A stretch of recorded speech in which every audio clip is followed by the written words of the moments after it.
A propòsit de la Mostra Internacional de la Música Valenciana, l'Acadèmia de la Música exhibeix l'exposició Música Valenciana en el Museu Valencià de la Il·lustració i la Modernitat, el MUVIM, fins el pròxim 18 de maig.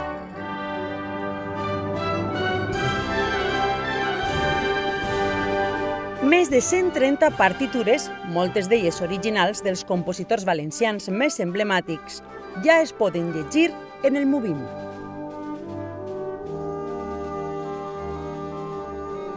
És un homenatge sintètic a la música valenciana. És a dir, no solament està la música bandística, sinó també està la lírica, també està la música coral, també està la música tradicional.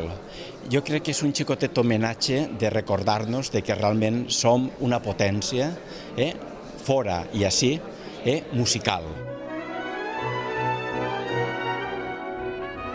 El pati anglès del Museu de la Corporació Provincial ha sigut l'escenari triat per a exhibir aquestes obres musicals per a amants de la música i la cultura.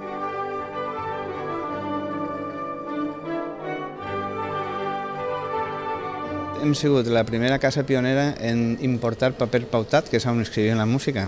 La primera casa espanyola també en dur instruments, el saxofon en concret, que ha sigut l'últim que s'ha inventat, per dir-ho d'alguna forma, que s'exposa en una varietat de saxofons i sarrusofon, que és un instrument molt curiós, que això va ser un engendro, diguem, el sarrusofon, que no tingui èxit, i en farem molts poquets i així en tenim un. O sigui que va vindre gent a l'exposició només a vendre aquest instrument. Les partitures es disposen en espais temàtics dividits segons les seues característiques de composició: música orquestral, de banda, coral, religiosa, de càmera, lírica, tradicional, i aniran acompanyades per fotografies, cartelleria de l'època, discos, llibres de temàtica musical, cartes i revistes.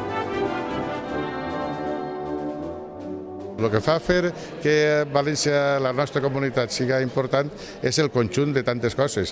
Les bandes, els cors, les orquestes, la música de càmera, el gènere líric, tot aquest conjunt fa que la nostra comunitat sigui important en l'aspecte artístic musical.